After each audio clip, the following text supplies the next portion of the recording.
You're writing, okay? It's flowing. You get through chapter 1, 2, 3. Suddenly chapter 4 hits and you're stuck. Where can the story go from here? What can we do to get the ship back on the ocean moving again? I don't even know what I'm trying to say. That's what we're talking about today on the StoryPod podcast. Come on in, bestie. Welcome to StoryPod, where we do the doing of story development together. Brought to you by Creative BFF.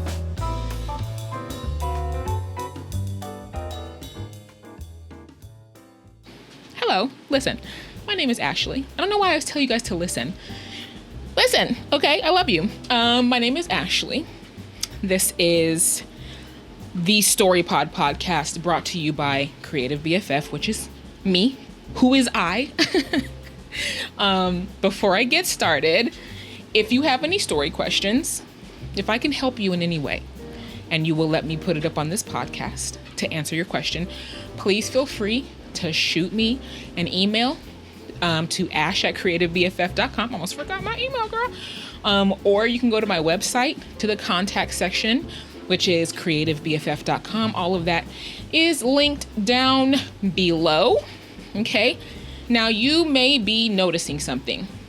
If you're watching this, you see me in motion. If you're listening to this, perhaps you hear the sounds of little feet scraping against a treadmill. Perhaps my breath is not as smooth as it usually is. You know, you hear a fan, maybe an air conditioning somewhere. That's because your girl's trying to get steps. All right. I'm trying not to be sitting down all the time. So I figured let's, kill two birds with one stone. Do we still say that? Do we still say phrases like that? And let's get some steps while we're recording some videos, while we chat. Because I love a good walk and talk. Okay, so join me. Get some steps. Put your phone in your pocket. Okay, whatever your step counter is. Get up and march in place. Okay, pace around your house. Go outside for a walk, whatever. But let's get some steps together while we think about story stuff. So, back to our original question. It's a Reddit question. Okay, girl, because you and I have not connected yet on a brainstorm level, so we go to Reddit to find our questions. So I'm gonna read it to you right now. All right, let's do it. So, from the r/writing hub subreddit, how can I come up with ideas for chapter 4 of my book? What can I do to write chapter 4 of my book, Rex and Roxy? It's a horror/goth/teenage dark romance book about two 11th graders who love alt-goth music, and they both have family conflicts. Both are older siblings. And I ran out of ideas. I'm on writer's block. I tried to imagine myself being in their shoes, but nothing worked. What are some websites or prompt websites I can use to help me? So now, in this question, there was one answer. The person sounds like perhaps they are familiar with the story or they know the asker of the question. And they asked, what are the horror aspects? Have the monster/horror thing attacked, not necessarily revealing itself, but put one or both characters in danger, and the next chapter start progressing Rex and Roxy's romance as they recover from the attack. And then the original poster says, I'm thinking of them going into a haunted house. It seems normal, but then they get kidnapped by a gang led by bad guys Marco and Mirko, who are twins. But thankfully, Rex kills them with a knife. But I don't know how to come up with what to say about it and what they'll say during it. So, it sounds to me like perhaps this person is writing straight ahead without the benefit of doing some story structure, some plotting before they started writing, which is fine. If that's your jam, listen. Live your life, okay? If you like it, I love it. For me, I like to have an idea of what's going to be happening in the story before I start writing. And I feel like that's an efficient way to write so that as I get through the story, I don't have to backtrack and rewrite things that happened in chapter 1 as I'm on chapter 16 so that I can plant something that I need in chapter 1 to bear fruit in chapter 16, right? So what I would do, even if you haven't like given yourself the time to write a story structure or to plot, or even just to think about beats and things like that, story beats and stuff, whatever story structure you like to use, they're all sort of very similar, kind of the same a little bit.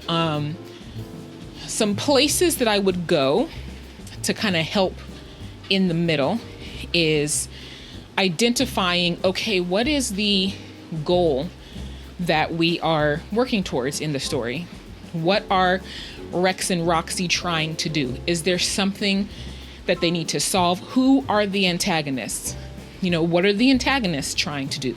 Because oftentimes something that the antagonist is doing can help push the story forward, right? Who are your side characters? Sounds like the B story is, based on like the question that the other person asked, the B story, I guess, could be their relationship, or maybe the relationship is the primary and the B story is like the supernatural, haunted, horror elements, perhaps, and how they navigate the horror while falling in love, or flip that in the reverse. But I'm looking at, all right, what are their goals? What are the motivations of the characters? What are the antagonists doing? What is the end goal of the story? What's the end of the story that we're going to? Maybe if you haven't thought about that, maybe pause for a moment, pause on chapter 4, okay? And let's think about, where do we end up in the world? Is it that Rex and Roxy save their neighborhood from some crazy horror demon thing, and on the way they fall in love, but there's this thing that's been stalking their families, for generations, and now they have to try to combat it, that kind of thing. Going back, it could be, I think, let me see, did the person, okay, so they said they go to a haunted house, but okay, so they're going to, now of course I'm answering, as always, with very limited knowledge of the story being told. So to me, it seems like going to the haunted house, and it's not normal, it seems normal, but then they get kidnapped by a gang led by these twins, and then Rex kills them with a knife. Okay, so now, okay, but I don't know how to come up with what to say about it and what they'll say during it. So if you've established that there is this gang led by twins Marco and Mirko, who is either actively antagonistic towards your main characters, or they operate a haunted house that does what? That like mugs people as they go through, steals their stuff, or is there a supernatural element? Are they emboldened and empowered by demons, or whatever your horror element is? Let me see. Dark, so horror. Yeah, so identifying your horror elements is going to be key. Take some time. Give yourself some time. Identify the key elements. And even if you're not writing a horror, let's broaden it out. Identify these key elements in your story. Figure out these moving parts, these cogs, these toys that you can play with, these, toy soldiers that you can place where you want them to go.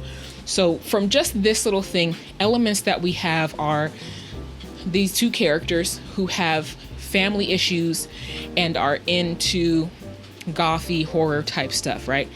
There are horror elements to the story, okay? We've got gang activity. We've got, a haunted house, which may or may not be actually haunted. The gang activity could just be normal gang activity, or it could be supernatural gang activity. Then Rex kills the gang, bro, or at least the twins. So now we can think about the repercussions of that action. What happens now to Rex that he killed these gang members. There's a lot of different branching paths that you can take. But in order to get them, for example, to get them to the haunted house, let's get some motivations. Who are our side characters? What is the time of year? Is it Halloween? So it'd be normal that, okay, so now we're like in love and we've confessed to each other, or we are kind of like, ooh, I like him, ooh, I like her, and the friends, the besties are like, okay, let's do a little setup. I'll make sure Roxy is at the haunted house. This new haunted house popped up. I've been hearing such great things on social media about it. It looks crazy, insane, and so Rex's bros know that, that sounds super old. Rex's bros know that he's into Roxy. Roxy's girls know that she's into Rex. And so they're like, okay, let's get our friends together. Let's go meet at the haunted house, that everybody's talking about. It's so crazy. And then that whole situation happens, especially if it's like a teen situation. That's a normal thing, right? Friends are trying to help their friends get together. And so they set up like a little date type of situation. Up to that point, we don't know what sort of interactions and circumstances and plot points and things have led to this point, but it can be a very organic through line. And then it goes all the way left, Rex ends up killing some guys, bro. Rex, 11th grader Rex just killed some gang members, bro. How? Is he super powered? Or, what made him able to, why is he taking a knife, bro, to the haunted? I have a lot of questions. The room is full of questions. All right. I'm not gonna nitpick the story. Okay. Especially since I don't know what's going on, girl. All right. You don't know what's going on in the story. Don't nitpick it. All right. But listen, let me see if I can make it more general. Let's look at your motivations. TLDR. Okay. For, mid-book, act 2 type of slowdowns. Remind yourself of motivations of the characters, their goals. What is the story goal? Because if you have in mind the end, you can backtrack, right? You can backtrack and set up what needs to happen in order to get to that end. So start thinking about the end of the story a little bit if you don't already know what that is. Let's think about the antagonist or your antagonistic forces, whether it is Marco and Mirko plus general supernatural horror. How can we bring the antagonistic forces in your story into conflict with Rex and Roxy, or your character, right? Your characters. And I would say take a moment and give yourself the opportunity to come up with your story structure and start plotting out your beats. And it will make your writing process easier and you can be more confident. But if you hate it, if you hate doing story structure, I feel you. Listen, I understand. Do what you need to do what's best for you. But those are the places that I would start looking for. Okay, what can happen in chapter 4? What is your B story? What are the side characters doing? What's happening in the world? And then what are the consequences, the natural flow of consequences coming out of things that you've already had happen in the story, right? They confessed to each other. So what's the natural consequences of that? Or there was a misunderstanding, as much as I really don't like unnecessary misunderstanding. It's teenagers, okay? There's always misunderstandings. Perhaps there's a misunderstanding. So what are the consequences of that? One or both of them have something that happens in their family. What are the consequences of that? All of that kind of stuff. So those are the places that I would go to start, picking the pace back up a little bit. Do some puzzle, solving the puzzle in your mind a little bit. Think about it a little bit. But anyway, What's your answer? I don't know why I'm throwing my hands up. But what are your answers? How would you approach like a mid-book slump? How do you, if you're a writer, how do you approach a mid-book slump? That was for some reason hard to say. How do you get the writing going? Again, and there's always other stuff like listen to music and refresh yourself in other ways, but how can we really get to the nitty gritty of like getting this story together, once we're back in front of it? Anyway, listen, keep hitting my little microphone. Love you guys. Have a good rest of your day. I don't know why I'm always like blinking so hard doing all this. Anyway, you love me anyway, right?